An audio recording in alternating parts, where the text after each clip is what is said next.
and welcome to Awaken Your Human Design. My name is Moni. This is Danny, and today we have a fun episode for you guys. We are going to be talking about relationships and human design and how to understand relationships and compatibility and what might be some sore spots and like how to understand looking at two charts put together. What's going right, what's going, hard or difficult, where are things you'd like to know? How would you like to get to know your partner a little bit better? Find out those things about them that, we can really dig into. Yeah, it's like how to make things work, whether they go real smooth or sometimes they go a little sideways, and how to work with that. Yep, absolutely. Compromise included. So wherever there's compromise in your relationship, we'll get to that in here. You'll see, and there's actually a reason for it. Absolutely. If you'd like to book a human design reading with either Danny or myself, check out the QR code above, or I have that down in the description box below. You can use code AWAKEN to save 10%. So if you want to learn a whole bunch more about yourself, your human design, your friends, your family, check that out. We'd love to read for you. If you've been getting a whole lot out of our videos, you've been learning a whole lot, we have a donation link above that's also down in the description box below. And as always, thank you for liking, subscribing, thank you for commenting, hanging out with us, and let's get into it and have some fun. Yeah, let's do this. I love this topic, by the way. It's a good one.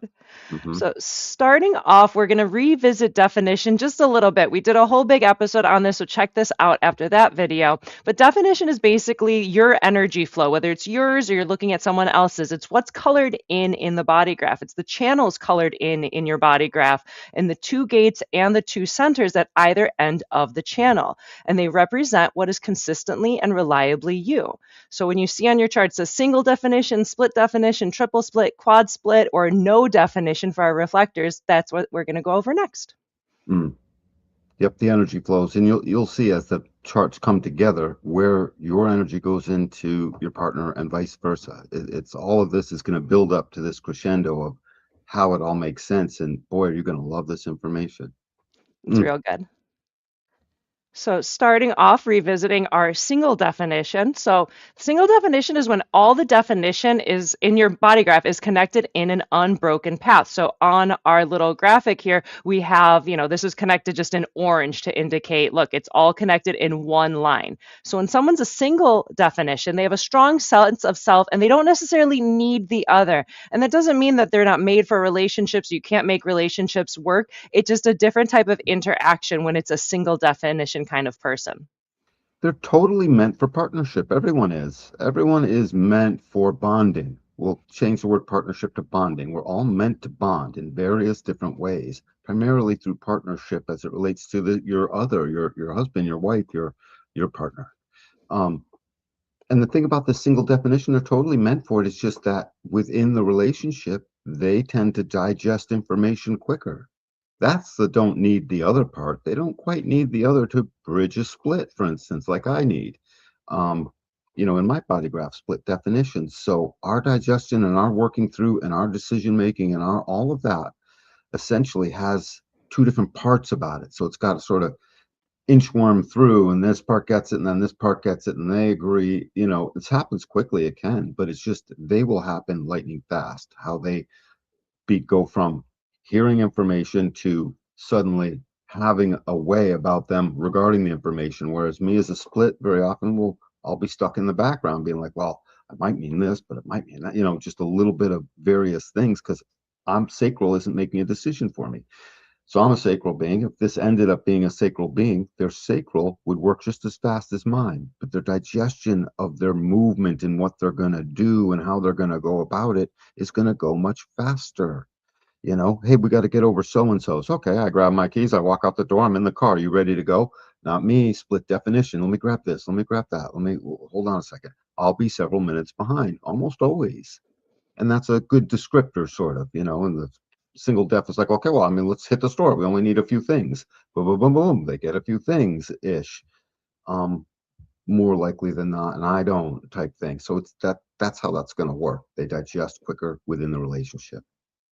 Yeah, having been in like a single definition relationship with another single definition being, it was like we would come together at certain points, but we were also kind of just living separate lives together a lot of the time. It's like we lived two single definition lives together that would kind of intermerge at times and we did stuff together, but then otherwise we were kind of just doing our own thing. So it's like you said, everyone is made for bonding, everyone made is made for connecting with other people. It's just a different kind of mechanic where, like you said, the single definition, my energy is my energy. There's no gap in it. So I'm just processing that all times, as opposed to when you get to some of the split definitions where it's just going to take longer to put that together. And it's a perfect way to put it. There's no gap in your information flow. The next round up, the split defs and the triples and the quadruples, they do. Absolutely. Any final thoughts on single definition before we Well, move it's just forward? really interesting how you point that out. Inside the relationship, you will need less to do with each other in certain respects. So if your alone time, I mean, if your time together is ends up being important or one partner has importance on it, you better talk about that because you'll accidentally drift without no fault, no trying, no, don't add any other things to it. It's not on purpose. It's just drift. Yeah, it's the solo lives live together sometimes. And not to say Hmm. that two single definitions can't stay together if it's right for them and their strategy and authority and all that, but just to understand the mechanics of it, of Right, dealing right. with like a solo traveler. That's why I chose the graphic of this guy, because he's just like he could do his own thing. He can just travel on his own and do his own thing. It doesn't mean that he wouldn't like to have a girlfriend. He can't succeed to have it. It just the mechanics are all kind of in one. It's the right word. Doesn't need the other. Cool. Mosey? Mosey. So next up, we have our split definition, and this is when the definition is split into two parts. So in our body graph here, we have that orange section that's connected in one, and then there's a gap, and then you have this green section. And so when there's a split definition, because there's this gap in between, then they can they value the people that can bridge their split. They value the people who are kind of the puzzle piece to connect these two separate pieces of themselves. So they value relationships perhaps a bit more than maybe a single definition that doesn't need it. But on the other side, with the split definition, they can also fixate on the missing link and be very conditioned by the missing link and maybe enter into relationships that might not be so great for them because they bridge the split. So it's both. The compulsion and the conditioning inside the split is to seek out the other because there appears to be a missing piece. That's the thing. So, and when you realize there is no missing piece, it's just your design, you'll still seek out the other. It's just, it'll be different. It won't be as if there's something missing. It'll be as if I want to enter in as myself this time, according to my strategy and authority and my bonding strategy that's clearly inside of our profiles and other places. They don't process as quickly. Again, I as a split, going out again, the example of going out to the car, I just take longer. I take longer to get everywhere. Um, and that's just a way to sort of demonstrate how that processing and digesting and moving through whatever the information is, and it starts at simple things and it goes up to complex things. Whatever the information is, I digest it a hair slower and I'll have a break in the line. The mind gap is a great name for this. Um, and this whole values the relationships, the fixating on the missing link part becomes the thing that could very easily get blamed upon the other or blamed upon yourself, both ways causing a destructive type of behavior. In a split definition, all the splits hereafter, you look at where the destructive behavior is about the split in case there is any, so they can see, oh, that's not them. I'm missing gate 23. I had to try to explain so many things before I knew I was missing gate 23. And the older I got, the more conditioned I was to have to try and find that balance and keep losing track. And it was forceful because I'm a 3420. So it wasn't always the best. I had to come to grips with that. And then when I learned, oh, that's because you thought you were missing something, I still have to try to explain the thing. I just wait for the better timing, of it all. And therefore, I don't get to always explain every last thing I'm thinking at the time. Like my previous conditioning was like making me do, like a Tourette's person with a tick that had to say it and had to keep saying it. And I would get Tourette's in there some way, Moni, sooner or later. I know, I know. Yeah, it's interesting with the split definition because that gap can be, what somebody can fixate on, but it also can be this area of wisdom where it's like, if you know that's not you, then you could really gauge the quality of that energy in another person, whatever that gap is for you. And you can see how different people bridge it. So once you learn, you don't have to chase the gap, and you don't have to just go, oh my God, there's something wrong with me. And this person makes me feel complete because they're that little puzzle piece, but maybe they're not the right person. They just have that gate. Then you could be wise about it of like, okay, this person might fit the puzzle piece. Are they right for me? Is it correct for my strategy and authority? Is it correct for my life? And then you can be very wise about that. Where there are gaps, because you are a split, triple, or quadruple, everything after the single definition, where there are gaps, we seek the other. The not self of us sees it as something wrong. As we get into the more complex splits in the triple and the quadruple, you'll see sometimes there's 5 and 6 different places a person will get connected, or more. That's a lot.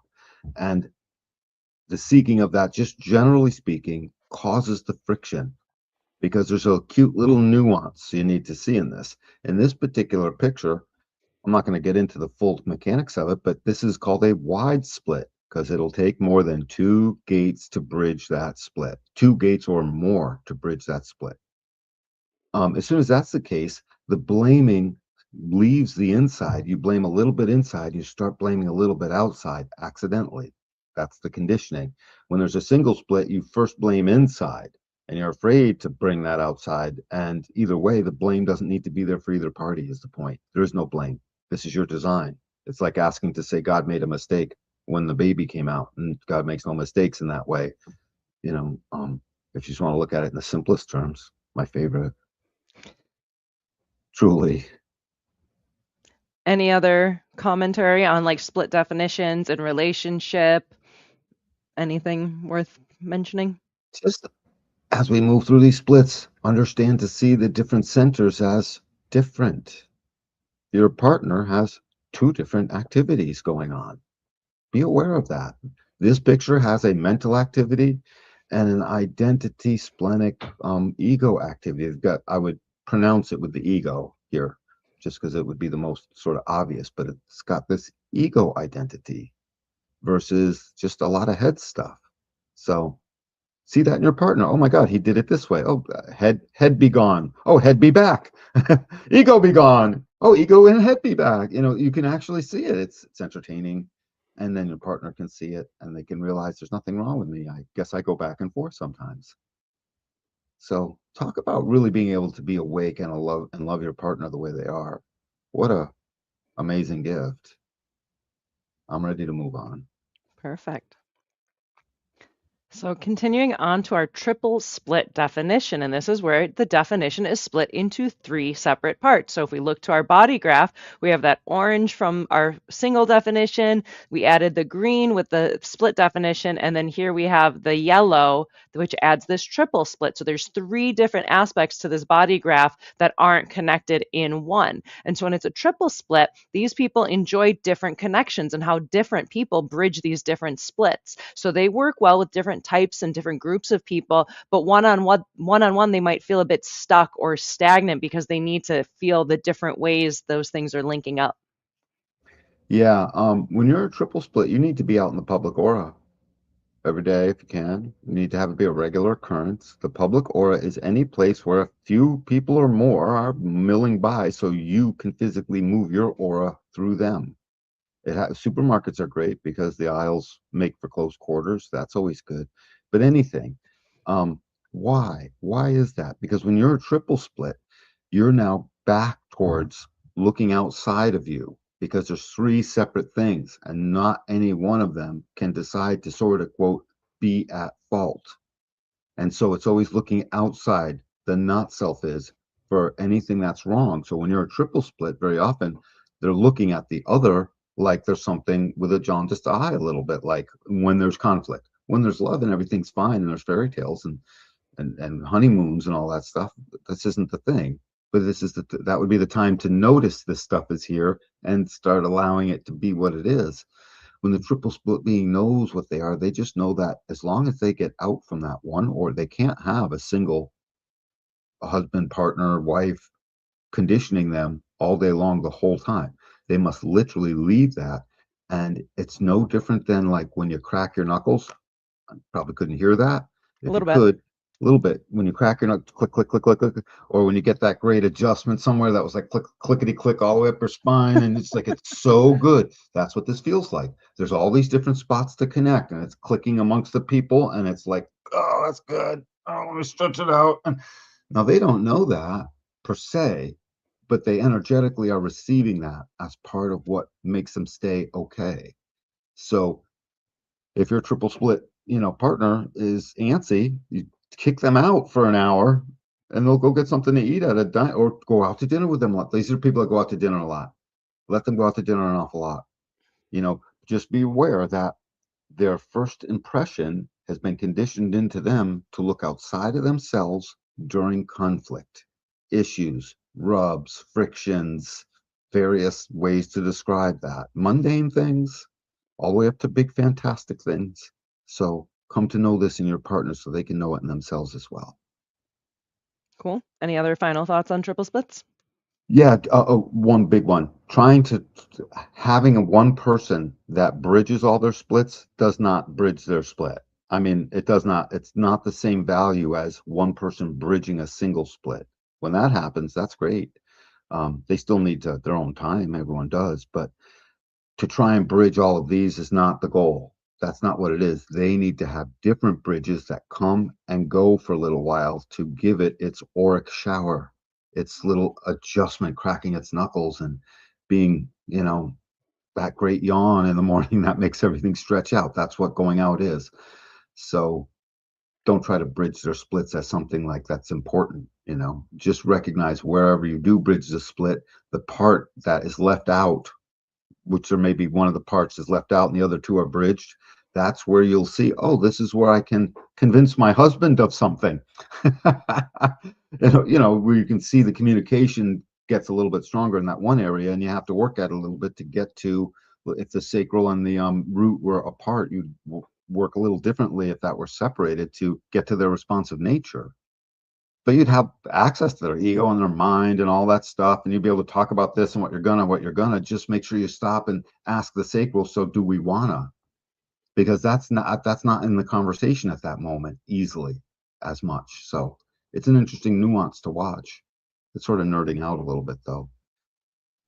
We don't do that at all. Well, yeah, no, that's strictly forbidden. That's forbidden. Off with their heads, Mosey. Mosey. So continuing on to our quad split, this is where the definition is split into four parts. On our body graph, you can see that the single definition where we had just the orange, then we added the green with the split, we added the yellow with the triple split, and now we add this purple section as a quad split. So the definition is split into four separate parts. And these people are here to condition the world around them. They're not here to chameleon or be empathic to their world. They're here to really kind of like push the energy out. It's wicked empathic. Empathetic was what I was about to say. I don't know if that's the word. I But it think you can is. say it in both ways. Yeah, so this this empathy, don't mistake it for because I truly care about you necessarily. The empathy part of it is I'm feeling and I'm sensitive to that we're all feeling this. And their feeling of the world is to society, generally speaking, and So I to thought this is that they're not here to be chameleon or empathic to the world because they're putting so much definition out.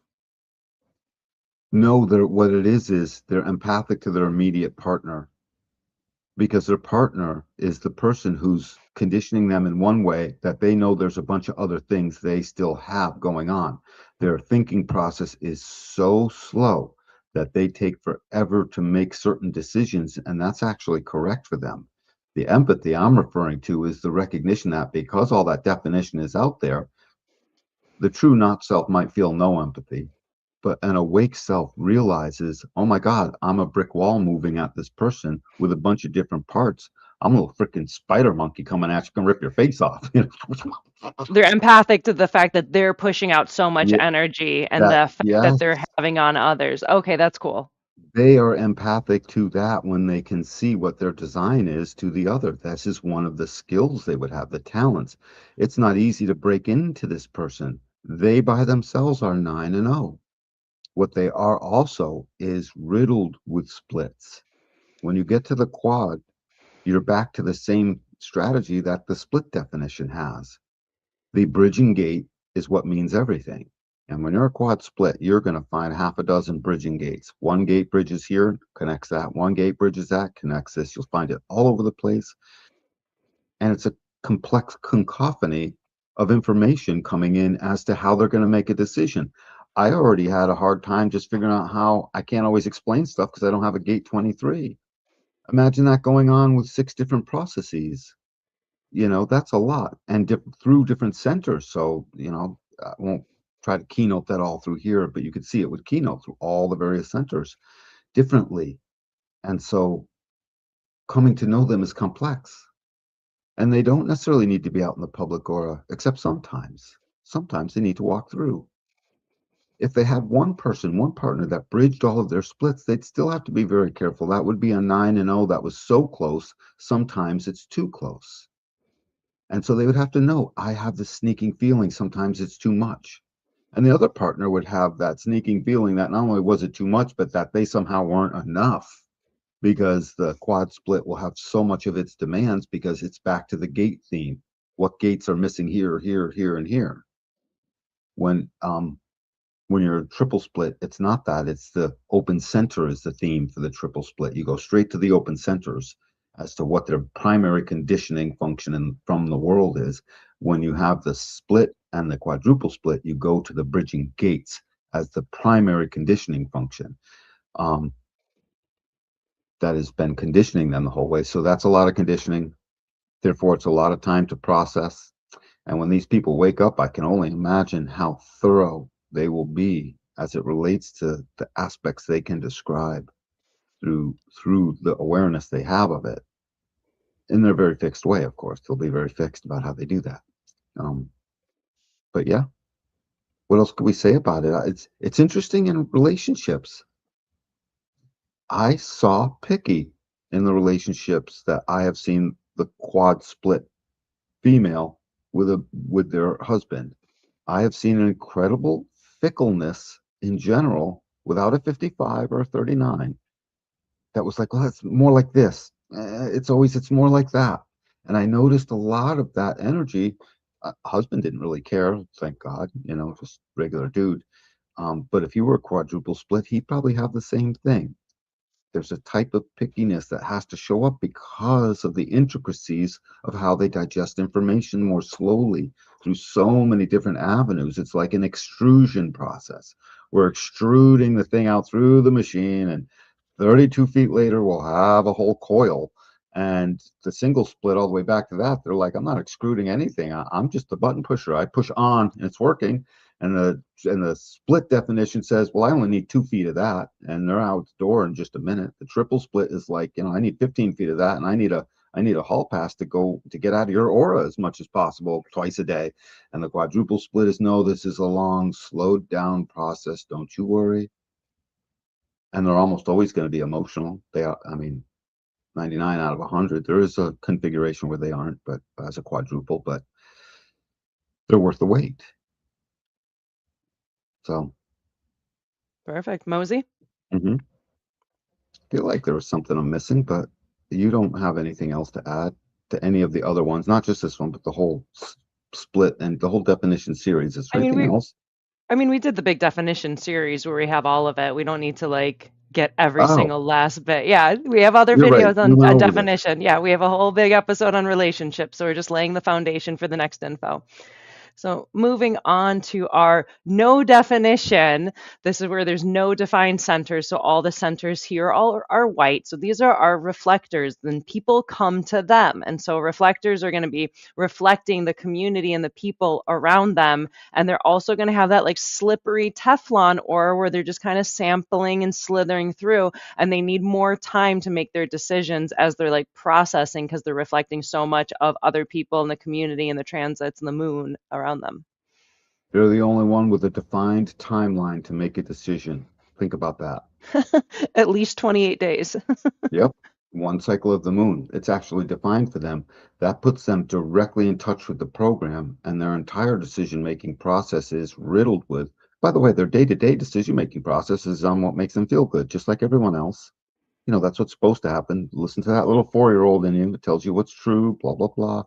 See the conditioning in you, seeing it kills it, all that's true. But they still, that 28-day process is riddled in because they've lived it the whole time. Ergo, it's there. And when the larger the importance level is, the more they need to be talking to people. So importance level in a relationship is lots of communication and not trying to slip out, essentially, because you're changing. And the partner of this being needs to understand whatever they're saying today, like an emotional person, it's going to be different tomorrow and the next day as they shape shift. The emotional person is in a wave, they're not shape shifting. The reflector is not in a wave, they're not emotional, they're not splenic, they're not sacral, they're none of them, yet they're all of them.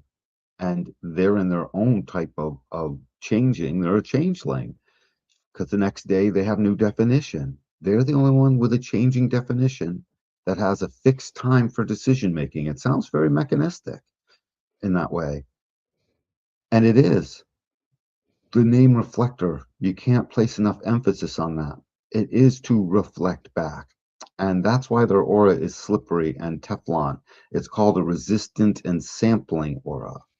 It doesn't hold out like repelling like a manifester, but their aura and a manifester have more in common than they would with any of our auras. Moni, you or mine. Um, and that resistance is hold at bay, sample, allow in or not. Hold at bay, sample, allow in it or not. And that allowing is even a 28-day process, or it's supposed to be a cycle of the moon. So in relationship, it's to recognize your sweetheart changes day to day, and you want to see what those are because every month they repeat. And when I say she changes, the core values don't change, but the way does. Their way changes a little bit. And you need to see that so that they don't try to be, oh, that's bad. I'll try not to change. The biggest thing in a relationship here is when we get to it, compromises and electromagnetics and relationship and all of that, amount of centers. But it's also the fact that as they move through their thing, they have to not consider anything that they left behind as stupid or have a chip on their shoulder about it. Because when they're correct to their nature, realizing they reflect back the health of the family, the health around them, generally speaking, the health of the whole environment, they're environmental beings, period. They're about the environment. Their existential question is, what is all of this? Who are they? That's their question. And is to recognize that that's true and allow that to be in because they're going to get hooked up differently by you and the transit program all month long to recognize that there's that movement. And then as the reflector looking out, the husband or wife you chose, man, they've got fixed definition. You float around them and don't let that Teflon be too slippery because it's easier for you to withdraw and be hard to reach. Not like the manifester that will make it impossible to reach if that's what they wish, but it's definitely hard to reach. And that builds distance if you're not careful. Last thing about them is when we get into the whole thing, when we see the number of centers that are defined or not with them, that is a conditioning spot. So we want to look at that one fixed pattern along with the electromagnetics. Perfect. Feel good about Yep. reflectors? Yep. Anything else? No, you got anything? Not really. Just checking you sacral questions. Oh, yeah, that worked. Thank you. Yeah, I you're gave you a welcome. sacral answer. Thank you. So moving on, now we're going to talk about composite definition, the integration of two designs. So basically, you can look at your design on your own and you can look at your partner's design on their own, and then you can put these two charts together and what you have what is called a composite chart. And this is the foundation for the relationship. It's how the foundation of the relationship is established when you look at these two charts together. It's where definition exists in the composite. So there's four kinds of channel connections: companionship, dominance, electromagnetic, and compromise. So that's what we'll be going over on the next slides. Yeah, as we go over them on the slides, I'll get into them a lot more, but these four main things you'll see they're all over the place on our charts. There's almost always some of each. Sometimes you won't find dominance. A lot. The least one you find is companionship, maybe, because that requires a whole channel. But you can see companionship inside of a single gate, ish. But it's the whole channel. So you're gonna find these things amazingly illuminative. And you look up yours and then your spouse's chart, and you about start being like, oh my God, these are electromagnetic. Oh my God, I do get compromised here. And he'll go through all of these things. It's funny. Yeah, it's neat understanding like what is the dynamic of the connection so it can really be quite illuminating. Indeed. Moni, your one channel compromises my gate 25. Haha. As a single deaf, and it makes me hurry up while you're at it. Sucks for you. Yep, yep, that's funny. So, we're going to start off with companion. So, a companion gate or companion channel, this is what I will call samesies. This is when you have the same gate or channel defined, and the commonality carries the greatest potential for friendship and comfortably sharing the experience of life and living with each other. This is where you can understand one another, where you can relate to each other's experience. This is a friendship channel. Totally. It's when you both have the same channel, and these things that we're reading are really for channels more so than gates, but we have to look at it with gates a little bit here and there. Um, so when you have the same channel as someone else, you guys both know you're that way. If you both have 30, the channel of structuring 4323, you both know that you both think you know, and you speak in a voice that sounds like I know, and you've got amazing insights always flopping around, and you just start to be okay if your insights aren't the same as your partner's for a little bit, and then they usually will line back up like women's menstrual cycles. When it talks to the companionship channels, they line up. They actually, in the right relationships, they get into such an easy understanding of the other that that's why I use the lining up of what I said. But so I like the lining up aspect. Companionship is a spot where you get to feel easy. My second wife had the same channel of abstract had a channel of abstraction like me, and we were perfectly happy allowing abstract nonsense to just fly through all the time without having to pin the other one down with, "What do you mean? Explain it to me right now," because we were both a split definition as well. Um, and we didn't. I did not bridge her split, and she did not bridge mine. Um, Mm. and that's okay, but I didn't know, and so there was things I could never explain, and then ultimately it ended. Undoubtedly, if I look into her split mine, it would be because of that in part, no doubt. Big conditioning gates, and I just remember we could do that forever. So it's like a spot to just hold hands. Picture it as two old people holding hands, samesies. Yeah, it's where you get to be buddies. It's just you have the same gate. Like you and I can relate on our gate 10, for instance, right? Yep, Or yep, even the 25. Like we can relate totally, on these aspects, the 46. Like if you have the same gate or the same channel, it's like, oh, cool, I see you. Like same, but different. Like different people, totally. different experiences, but you can totally relate to that similar energy. So that's like the basis of the companionship thing. Totally, and it's samesies. So gates count. Channels are the primary thing that make it like really a big deal, but gates count, and samesies is that. Two old people married forever, like my mom and dad, 63 years now, still holding hands. It's incredible. That's sweet. Mosey. Mosey. So next up, we have dominance channels. And so this is all or nothing. One person's entire channel is defined, with the other person is completely undefined. So the person with no definition can only experience their partner through acceptance and surrender to the partner's definition. This is where it's fixed and constant. And like, that's just what they're doing. And you just like, okay, that's what they're doing. Yeah, and the surrender and dominance doesn't take much at all. It's not even really much of a surrender. It's a type of thing where you just start to recognize, oh, they're that way. It could be a little bit of surrender. I don't know who I'm kidding. You may not like that way, but It's their it's thing, though.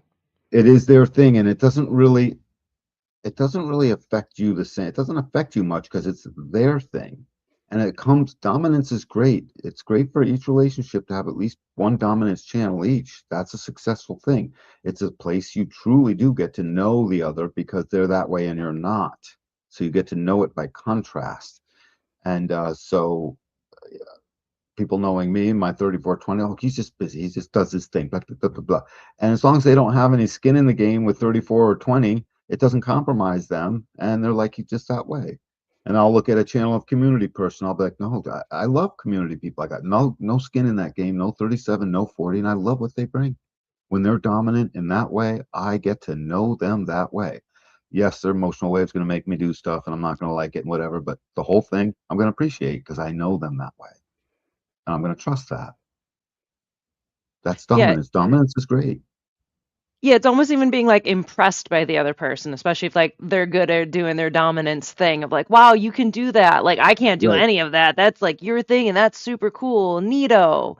Like Yeah, it can you'll be a even very brag about your sweetie about that. My sweetie's good, and they'll brag about that. It's where your honey is willing to brag about you. Dominance. perfect. Mosey? Mhm. Next up, we have electromagnetic halvesies. So this is where each partner defines one gate or half of the channel, and together they define the whole channel. So they each have half and half, and together you make something new.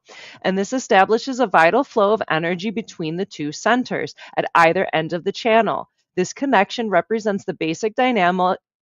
This connection represents the basic dynamic of attraction or repulsion in relationships. So this is the home of love or hate. Yeah, yeah, the love-hate electromagnetic. By the way, here it rarely turns into the kind of hate that's like full blown. We're going to save that for compromise and other things, because because the electromagnetic pulls together has got a natural attractive capacity.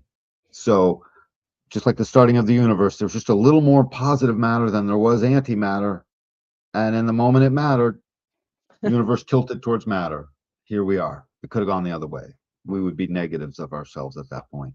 Um, that's weird to consider. So that's why down in the middle you'll see the picture of the two magnets holding themselves apart, because Yeah. that's a little bit that's about as bad as it gets as it relates to the hate Z's. But I it's feel the like that have. could go I feel like this one could go either way. It's like they're either Yep. like being attracted or repelled. Just remember, it's a force that does attract. Everything is the home of the monopole is a force that only attracts, it never repels. So even electromagnetic will be slanted towards the attraction rather than the repulsion. But there are times when you get sick of the other. It's like whatever. So you take a 15-5. That makes the channel of rhythm. Someone's got the 15, someone's got the 5. When that's the case, um, that electromagnetic can be difficult. You figure it makes the channel of rhythm. It's tantric in nature. It creates a sacral flow. It definitely gets things done. It takes in extreme things. It can be plenty of fun, and it's very intuitively informing. But one of those gates is called fixed patterns. And they like to fix their patterns into these rituals and don't change it. My coffee spoon goes this way and this thing this way. And the 15 is like, I'm extreme about that. I'm a little bit of a tornado coming through, maybe, maybe not. And it messes up those patterns. Now, once I can get wicked pissed at the other, but that In both directions. both directions, stick in the mud, the 15 will call the 5. A disaster area, the 5 will call the 15. But if they truly try to pull themselves apart, you'll find you can, by the way, you can totally break up. I'm just saying, this particular electromagnetic, you'll find a certain amount of pull back because it's an electromagnetic pull. It attracts. That's what electromagnetics do. And wherever they are, they equal the excitement of when you first meet. That's what's in them. So first meet and there's a little bit of tension, that tension of maybe I like this one or whatever, all that first stuff that starts up. Most of that, what you're noticing, when I say most, a good part of what you're noticing is whatever electromagnetics were there in the two auras that got you looking at that other, that drew your attention, that brought you somehow to where they're now possible. You might get close to them and start that bond. So it's in the electrom. Many of these are so juicy, lots of head pressure, and suddenly the head and the ajna are connected, and the concepts are flying, and the conversations are gorgeous. They're just going everywhere. And those two people walk away thinking, oh, I could speak so freely with them. Yeah, that's electromagnetic. A 5125. I always love that one. If I ran into a 5125, a 51 with my 25, it was always some form of shocking, like, whoa, we have spirit together. There's a spirited thing. There might be something new under the sun here. I might be more than just insignificant, and it's shocking, and this is cool, and uh, on and on.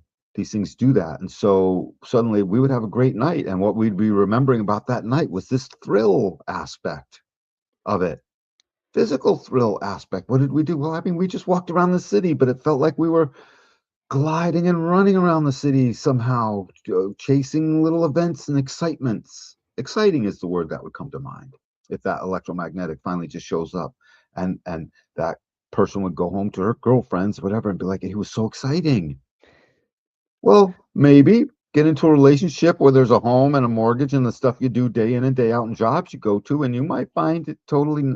You can't put that impression on because it tries to condition the other to be the thing that's exciting to you and your gate on your end. That's where the electromagnetic runs into the sort of hate part, the friction that is all, ugh, I hate you, sort of. So, in summation, the electromagnetic is when one person has one gate and the other person has the other gate, and together they're electromagnetically pulled together to create something new. So, this is kind of going to be the stronger connections or the connections that could probably really build to a really nice, even relationship.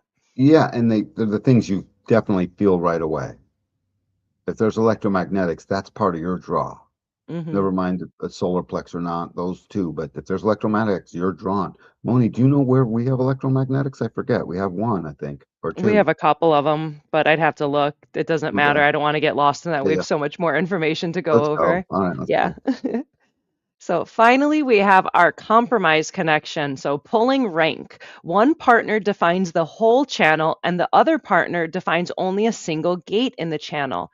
The partner with only the gate of the channel activated is always compromised or compromising by to the partner with the complete channel. So this is a possible point of contention and where one person is going to really have to yield to the other person, and it can kind of be an issue where it's just like one person can do this whole thing and the other person can do half. So it's like, why can't I do only this, but you could do the whole thing? And the other person's like, why can I do this whole thing and you can't really get it completed? So this can be like a kind of point. The channel of rhythm example would be someone has the whole channel of rhythm and the other person only has a gate five. That person's fixed patterns are going to compromise their rituals, their things. They will compromise to the whole channel and their fixed patterns and their rhythms and their rituals and their extreme nature, their flow, the patterns that they set.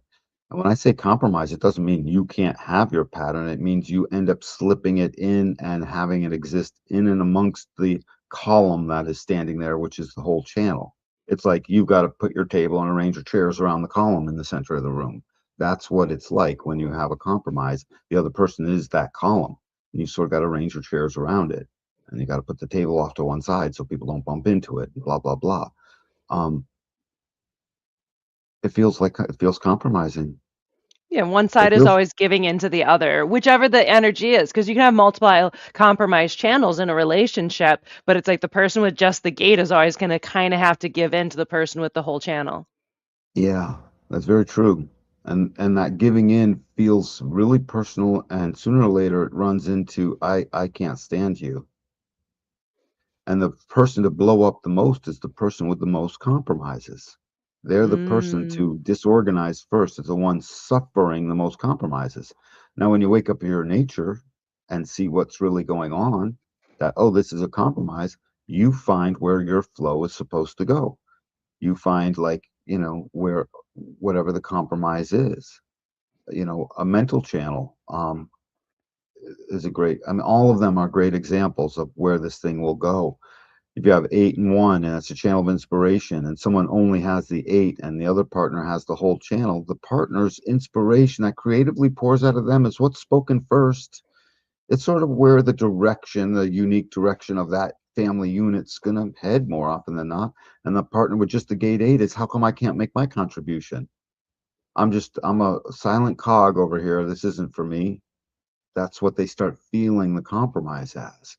So, and we need to talk to them about that. It's like, where is your creative role? What do you feel? You can't have your compromised husband or wife as part of that creative flow half the time, and they have to start to surrender to that. There's ways in which they step out of a relationship enough to have their peace without fully stepping out of the relationship. If they care about it enough, they surrender to these things. Oh well. What do the arranged marriage people say? And the mother slaps the daughter across the face and says, "You're going to step into this marriage." And she's like, "Mommy, I don't know." You'll learn to love that man. I've seen so many movies with that kind of a line, mhm, and some of it was true. And mhm, they entered in as a compromise before the auras ever even touched. So they had mhm, to surrender at that moment. And I guess sometimes that ends up being true, but you see what I'm saying? You do surrender to it and you have to allow that. The mhm. person on their knees, it's not supposed to be on your knees. That's just the glyph that Moni couldn't find one that had something even, but like it's not that you live on your knees underneath the Supreme Commander, you'll hate that person. But the glyph shows what's true. It is sort of in that way. One is Yielding. yielding, the yielding on you're on your knees. If you make that thing so important to you, it makes you feel like you're on your knees, is the thing. And that's not you. That's not the other. I mean, that would be incorrect. Your true you is not supposed to be that at all. So Awesome. Mosey? yeah, compromise is a spot where we got to talk through in a relationship. We got to bring it up. And I don't know how you. We'll talk maybe at the end, but when I read for two partners at the same time, we got to bring it up. Got to bring it up because you got to get them through that point where they give you the polite problems, and then you go for the deep button a little more and say, whatever your inimitable way is, don't give me your bullshit, dude. That's the freaking surface stuff. That's the memo. That's not the meat. That's the, what do you call that? The press release. Hmm. So when you get into the deep stuff, that's where you can really get juicy about it. Moving on.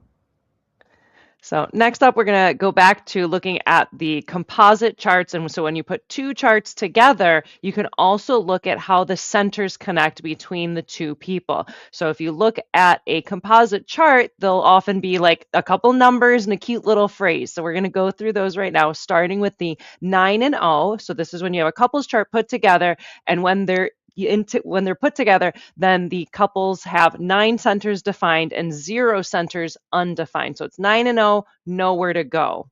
And so it's almost Mm, like there's no room for new energy or new anyone else to come in. And when Rod describes it, he talks about like a house with like all the doors and windows are closed and they're just like locked in. Like nothing new can come in. There's no breeze. The door is locked. It's just them. And this could be great. You can have some 9 and 0 couples that are like super locked in and they're like super good with one another and they're fine.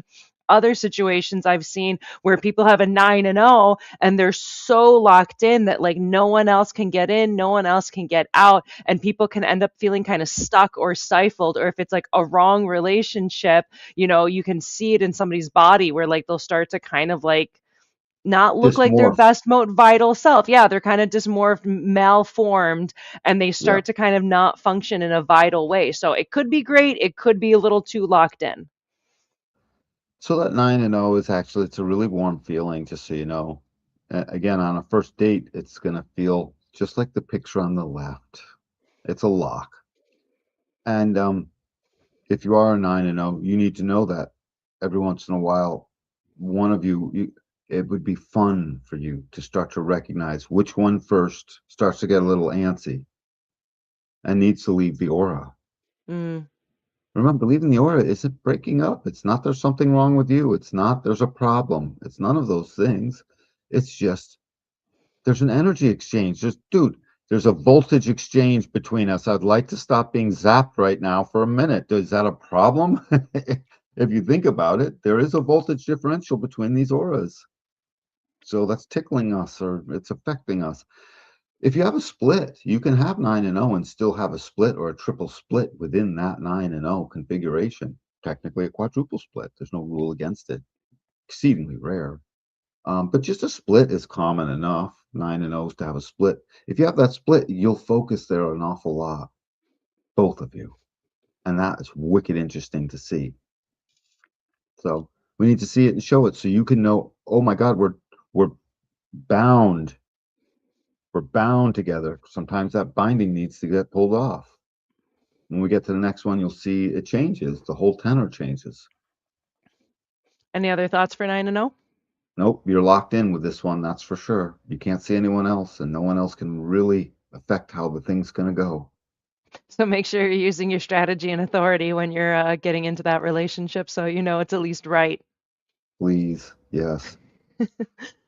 So continuing on to the 8 and 1, have some fun. So this is in a couples chart when you have the two charts together and there's 8 centers defined and 1 undefined. So this is like there's one window open for new inspiration. And whatever that one center is, that's what you're going to learn about together. So in this example, right, they're going to be inspired by like what's inspiring and what can they ask questions about and what can they discover that's new together. If it was, the ego centered undefined, undefined together, and then they're here to, learn what is worth it and what really has value as a couple. So whichever center is undefined with this 8 and 1, that's when there's going to be like a window open for new energy, new stuff to come in, new learnings, is kind of that vibe. So this is oftentimes like a really good energy because you have so much connection that you can understand each other, but there's still something new to keep it fresh.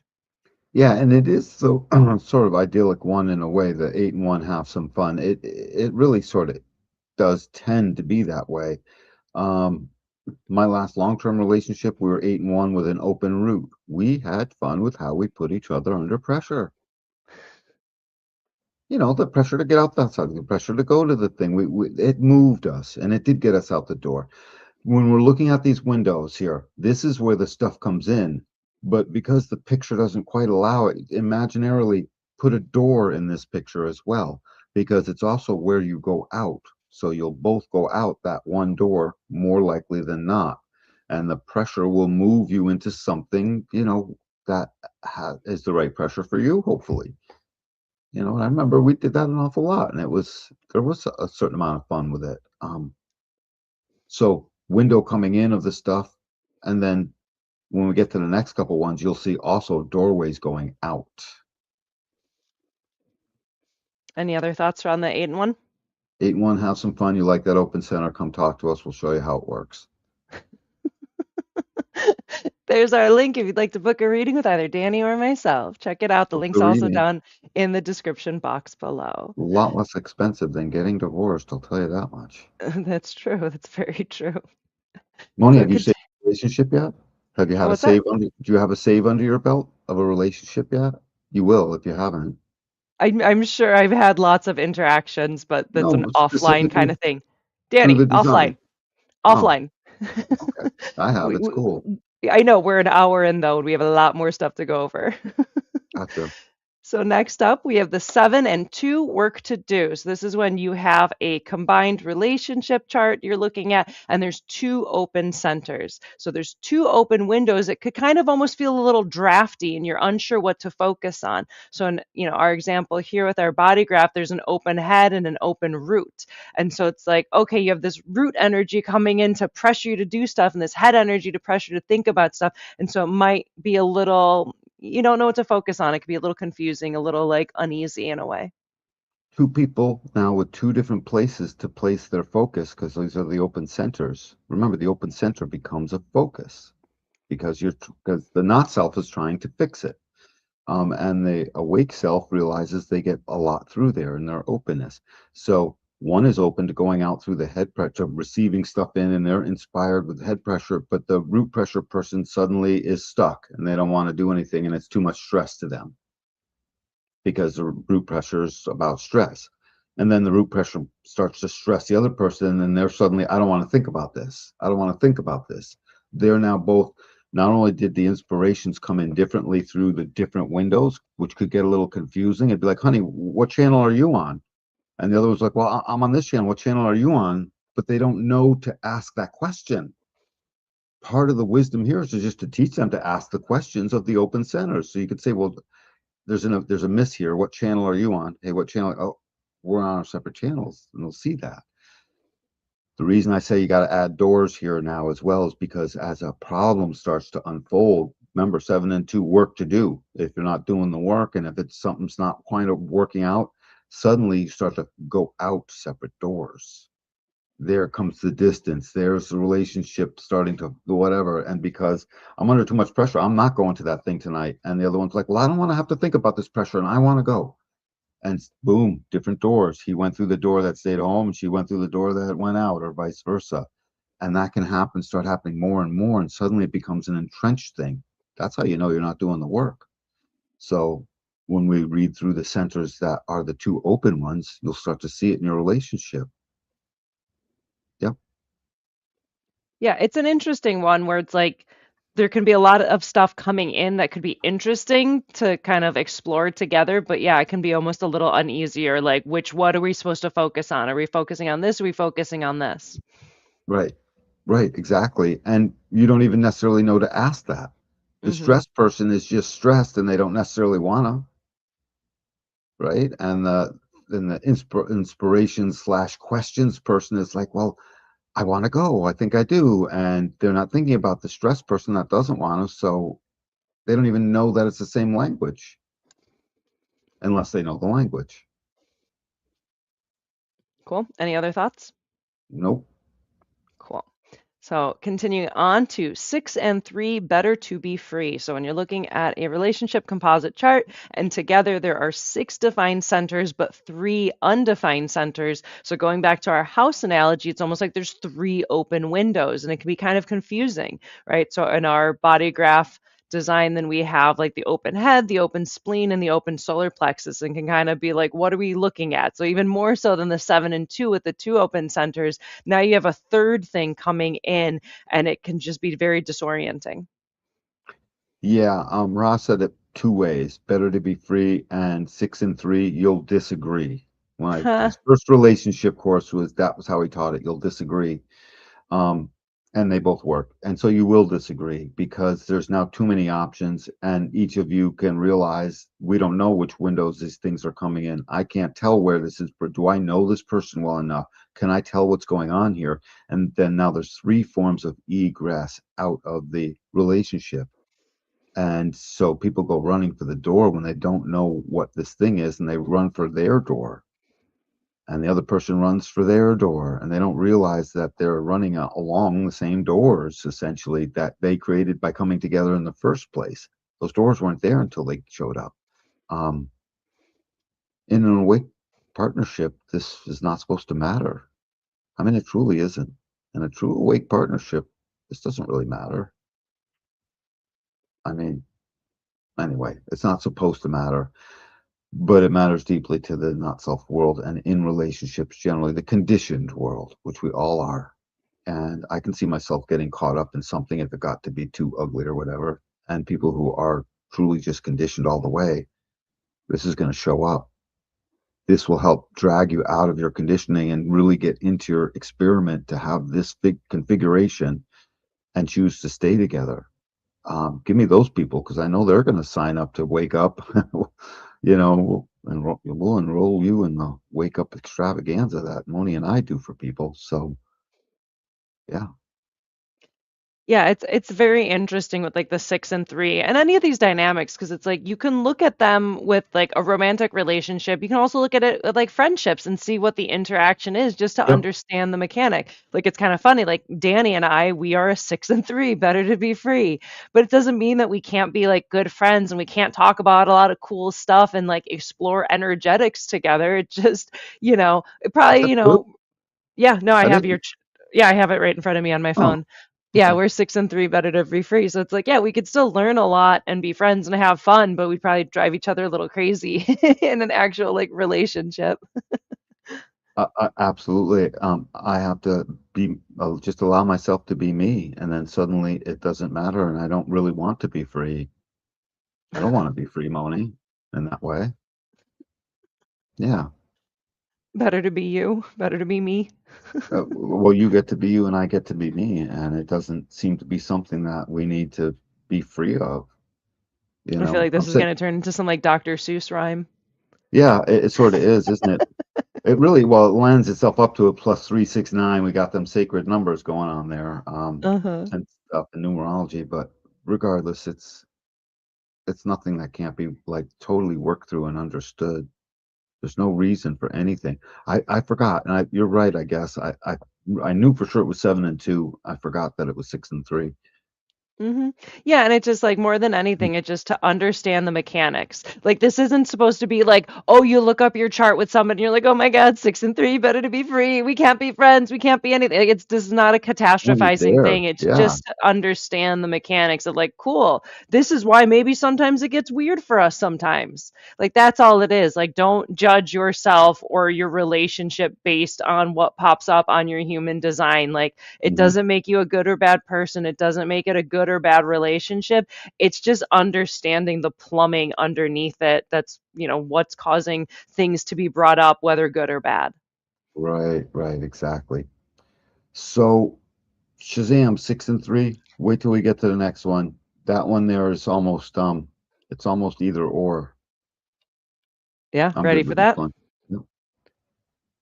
So finally, we have our 5 and 4 not in a relationship anymore. So when you're looking at the composite relationship chart, there's 5 defined centers, 4 undefined centers. So going back to our house analogy, it's like there's 4 open windows and there's a lot coming in, and there might not be enough similarity or connection to kind of balance out the level of openness that can maybe be really confusing to understand as a couple, as a cohesive unit.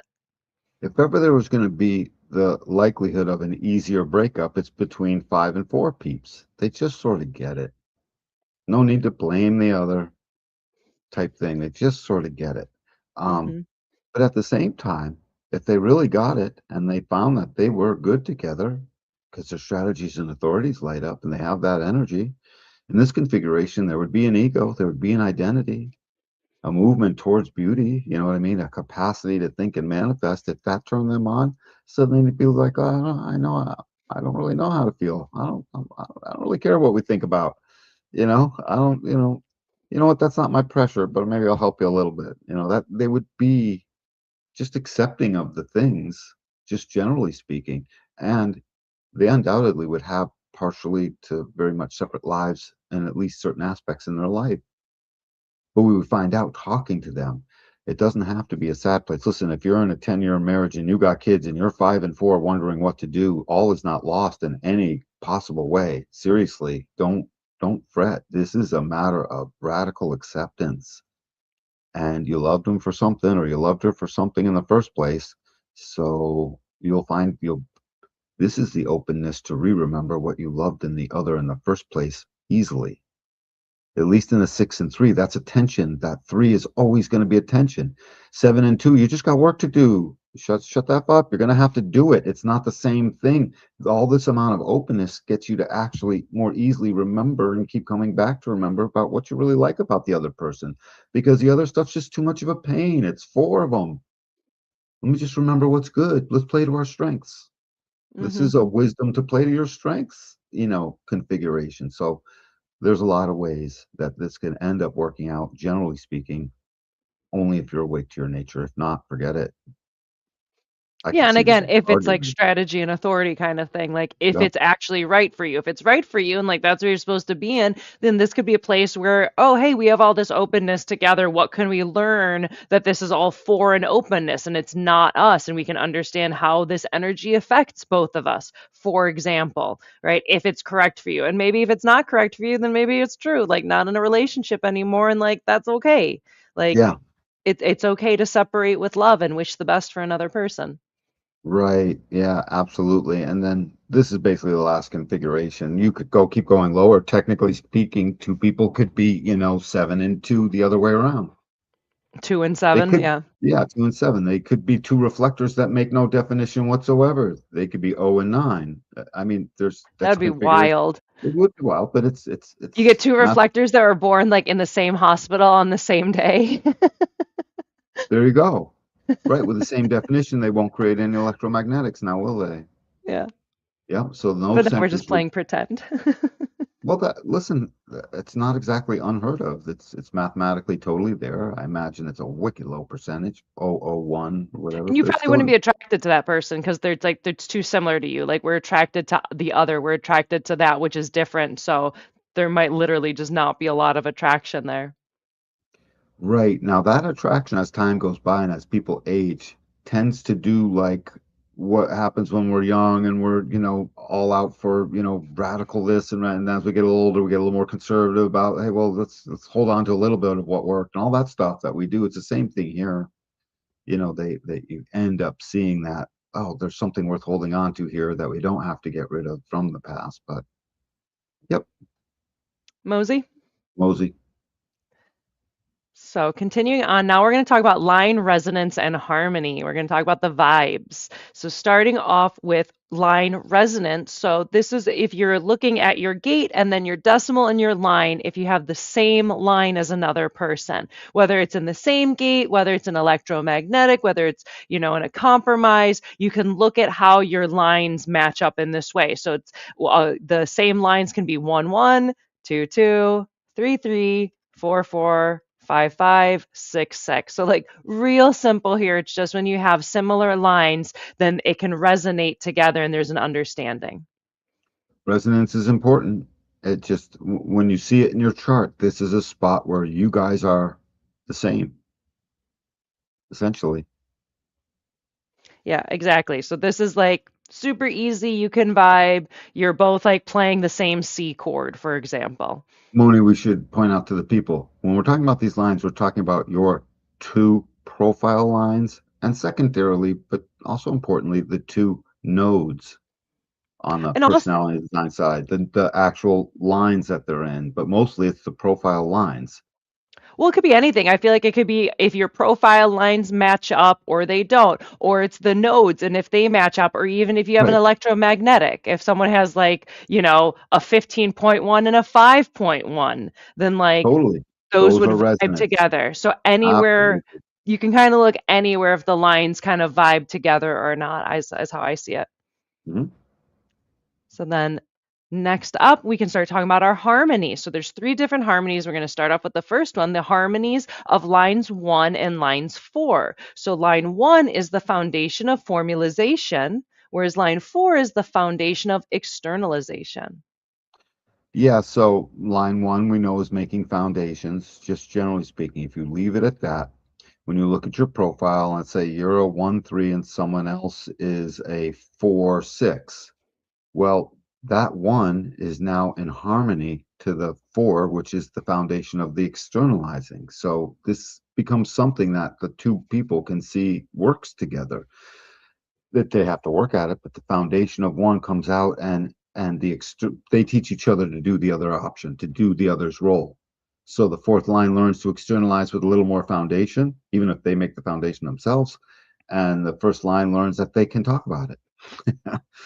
They pull them both out, and that's what the harmony is. The harmony shows, oh, look at that over there. I harmonize with it. Let's sing a song.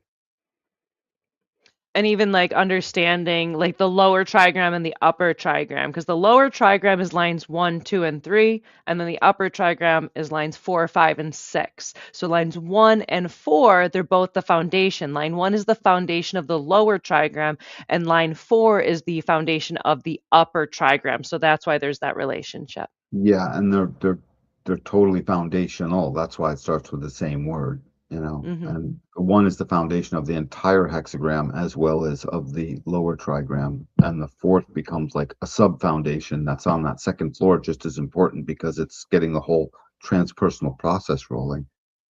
But the harmony is what ends up being important. These two get along.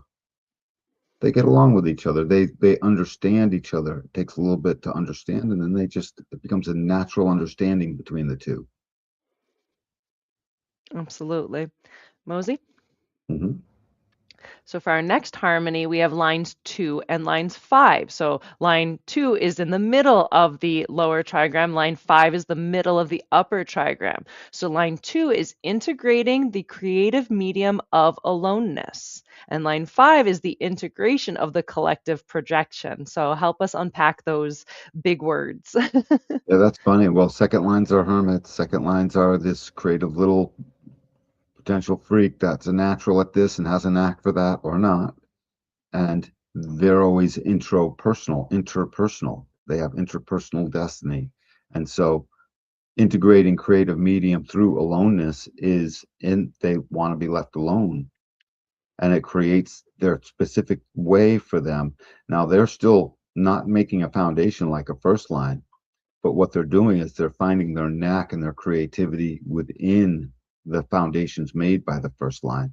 And it's funny because when you get to the fifth line, they're integrating the projections of the other, because once enough people project in on the two and they can't get to the two, the next obvious thing is they go to the five, and the five becomes a thing that can universalize across all of the people. The two has to get called out. Their creative medium is like when they have harmony and there's being left alone.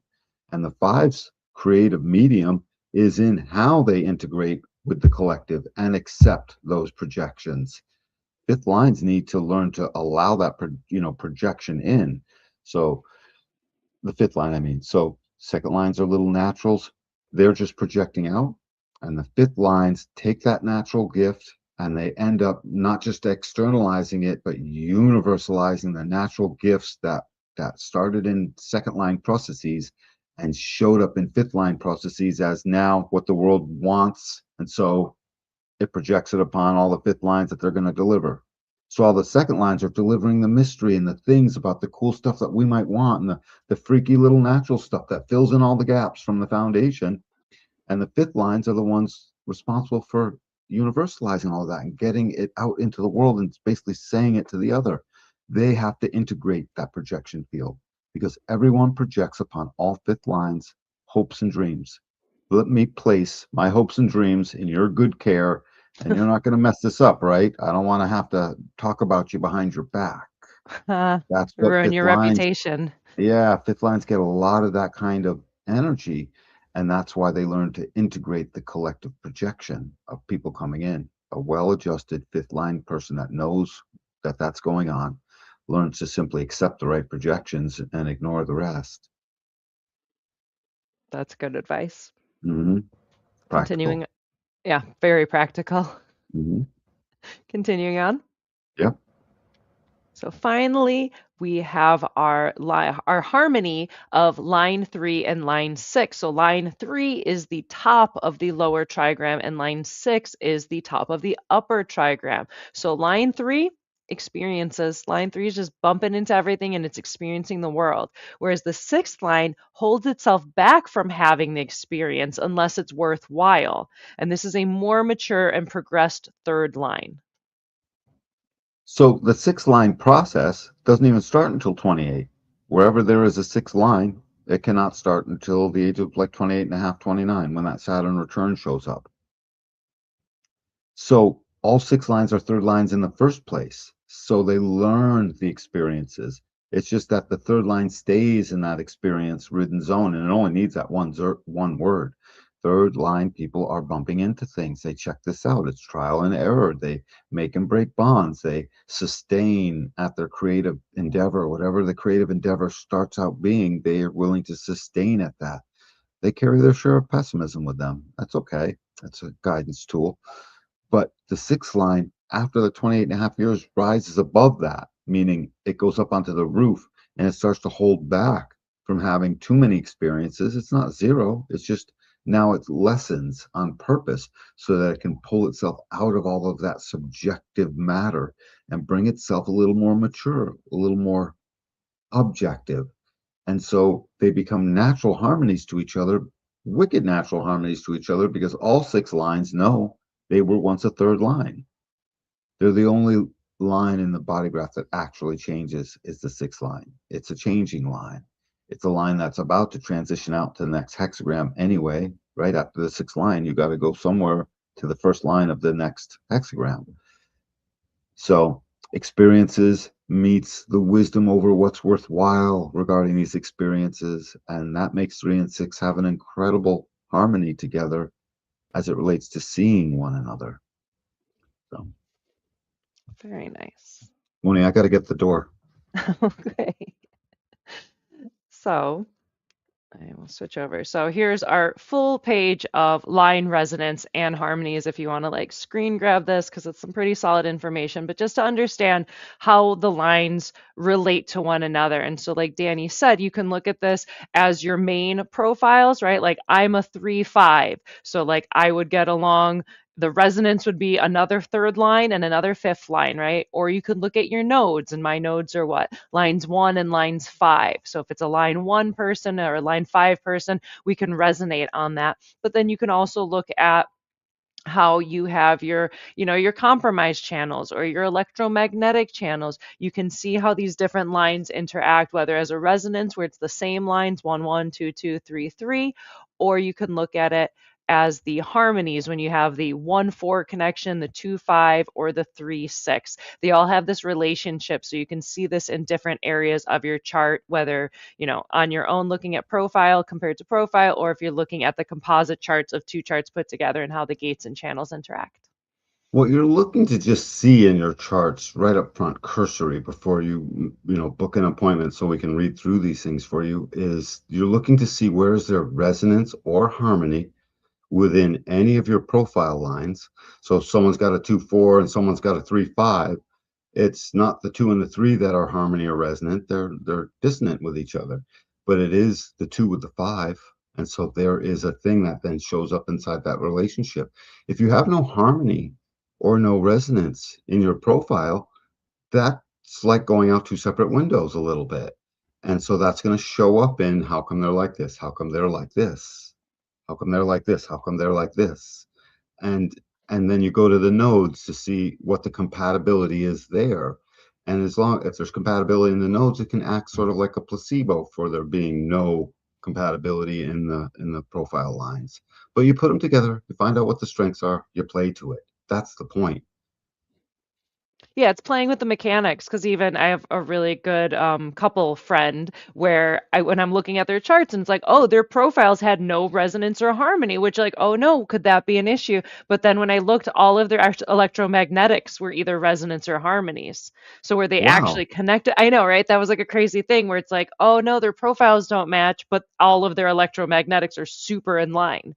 So again, Right. nothing is good or bad, nothing is better or worse. Don't like start freaking out that your relationship is XYZ. Like don't let the mind game go crazy on you.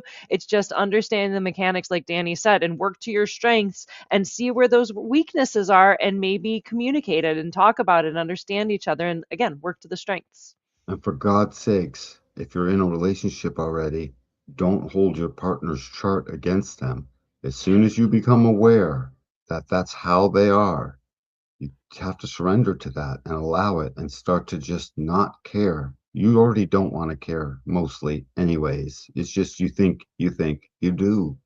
And I can show that to you when, Moni can show that to you when we read for you. So you don't need surrender. It doesn't matter. You're not going to find it any better. You're going to have something with somebody, Oh, this is perfect. Yeah, it's 9-0, and now you're smothered. You can't stand it. Yeah, don't worry. There's something somewhere.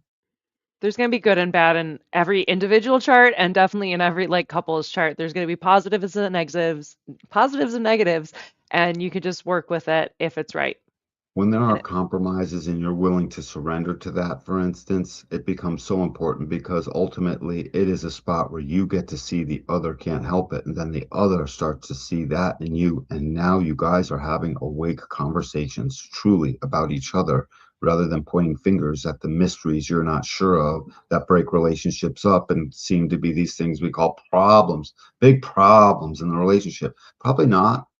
Maybe so. Don't get me wrong. There are big problems. Someone beats out someone else or whatever. Someone's always spending all the. It's a big problem. But otherwise, it's you just know, mechanics. It's just the yep. plumbing. Is it a problem or is it just plumbing? So, moving on to harmonious profiles. So, we can kind of see this as like matching costumes or like a couple's costumes. And so, you can look at the 1 3 with the 4 6, right? Because the harmony 1 and 4, the harmony of 3 and 6. So, 2 and 5, and the 5 and the 2. 1 and 4, 4 and 1. 2 4 with the 5 1, 6 3 with the 3 6, 6 2 with the 3 5. Yeah, these are the classic matchups of where there is full harmony and or resonance between, profiles. Obviously, if you have the exact same profile, there's just straight up resonance between you guys, and you totally understand each other. Although I don't know if I want to be in a relationship with another 2-4 being. That's funny now that I think of it. But ultimately, I would have the most companionship with them. It would be the most comfortable in a way. And we'd be able to pull each other out into social settings when the other didn't feel like going. Yeah. And we'd understand it amongst the others. I understand. Come on, let's just go. We can do that. So Yeah. this So is it how you just see them, right? This is how you see them. Yeah, it's just seeing what is harmonious, or like Danny said, if you have the same exact stuff, then there's a resonance. So again, it's just mechanics and how things connect. Feel good about this one? Yep. So, in conclusion, individual definitions form each person's unique energetic foundation. Composite chart reveals how channels connect and centers light up. Subtle harmonies or tension in line resonance further illuminate the mechanics of dissonance, resonance, and harmony. Human design provides a precise mechanical map for understanding why certain dynamics feel energizing, difficult, or deeply transformative. Awareness becomes a practical tool for navigating differences, amplifying strengths, and allowing the relationship itself to evolve as its own distinct entity. Yes, evolve as its own distinct entity because you want to amplify those strengths. That was the whole playing to your strength side of things. The whole point about this being a precise mechanical map, I cannot overstate. When we say precise, as I start to keynote these things for you, or Moni's keynoting these things for you, your heads are going to start to nod because you'll realize that's me, or that's my husband. And so, if you want precision in how to make it all work, this is your place to go for that. I've never been to a marriage counselor that could really help. They could hold space. That helps. Don't get me wrong. But as soon as they start offering, why don't you try this and try that, the chances of either both parties being interested in such a thing, at the end of my last relationship, I just remember being so disinterested, of what was going on. They were saying, well, dude, your partner here really wants to da da da. And I remember just finally looking, it's like, I don't care. I remember it was cold. It didn't feel good, but I didn't care. Mhm. It's like, "Oh, she's crying and stuff. Oh, she's cried a bunch of times. These are good tears. She'll learn so much from those tears. I love her, but I don't care." Well, it's like at the end of a relationship, it's like the Total. electricity and the vitality just dissipates and it stagnates. Like again, if we really look at the human design body graph as like a little electrical circuit and just imagining a light bulb coming out of the throat and like that's what wants to be lit up. And maybe in the beginning there's connections there and there's inspiration and vitality and you're building and growing together and then things change and life change and the world changes and that vitality starts to drop and maybe that it's right for that couple to fight through and work through it and figure it out together, and they might. And maybe the relationship ran its course, and now your time to go on separate orbits, and that's okay too. That both things can happen, absolutely. It's about making it right for you, and it's about entering in the first place as yourself. I mean, I've yet to be in a full. It's been over 8 years in my whole deconditioning process that I've been in anything substantial, and that's because after that last one, I refused to enter in as not myself. I saw myself entering in as not myself. I witnessed it. And I was so wildly attracted. I didn't care. I did it anyway for the shock of it all. Let's see, you never know. And I was awake to Hmm. my nature, but not awake enough to be able to resist that. It was just funny. And I knew it. I knew it. I, so later, 3.5 years later, I knew it. She knew I it. We knew both I knew knew it it. was wrong from the I beginning, knew but I it. sure I knew went for it that was ride. It's just because you never know. It might just, had we been more awake to our nature collectively, I couldn't get her to read human design. Just couldn't do it. So that was part of our rub. I could not get her to follow me in that way. Okay. And then we fell apart. Yeah. Any other wrap up so this page doesn't end on the end of your relationship? Oh God. It was just so informative. I love talking about it because it's so informative. Yeah, just not really a high note. Oh, yeah. Well, don't fall apart like I did. Bring it in because these things don't have to fall apart. They don't. If you're both even this much open, I know for a fact I can crack that door. I can fix this. But it's you Hmm. that does the fixing. It's not me. It Hmm. just looks like it was me at first, but it's Because I'm not. pointing out the 'Cause I'm patterns. pointing out the patterns, but it's you that does it. And you'll find that you don't mind doing it. By the way, you'll find that it's so much easier. It's so much easier. You got kids, you got a house, you've got your patterns and rituals already set. Why is the Yeah, if thing. it's right to fix it, there's a way to fix it. That's the thing, is the thing. So, and also just on a wicked up note, you get to see all the glory about your partner and what's really going on in your relationship. And it just ends up being such an informative process. Be Absolutely. be awake in your relationships, people. Be awake in your relationships and agree to do the hard things. Hard things make life easy. It's hard to hear your strategy and authority for the first time and understand there's a compromise to yield to. And it's hard to, like, at first even hear the words human design, realizing there's such a body of knowledge here. But hard things make life easy. And just realize that. It doesn't have to stay hard. because at the end of the day, it's easy to like the things there's nothing you can do about. It's called surrender. We do it all the time. If I could, I'd stay awake every day forever. I have to surrender to sleep. It do be like that. Hmm. So that was our exploration of human design relationships and compatibility and how to understand yourself and your relationships, your partnerships a little bit better, and how to read those composite charts or understand some of those terms that pop up when you run your chart. So I hope that was helpful for you guys. I sure had a lot of fun. Yeah, me too. And by the way, when you're going through your charts, don't worry that you don't understand the concepts fully. Just apply the keynotes Moni and I gave you. Literally, Mhm. write them down. And when you're done writing them down, string them together in a sentence. If you can, you'll see it's not as hard as you think. And you'll be like, oh my God, this is diagnosing us. So it's just such a awesome thing. And Moni, I'm glad we did this. It wasn't enough. We need 5 episodes on this to dig into all the juicy details, but I guess we'll save that for the readings when people start calling in on this. Yeah.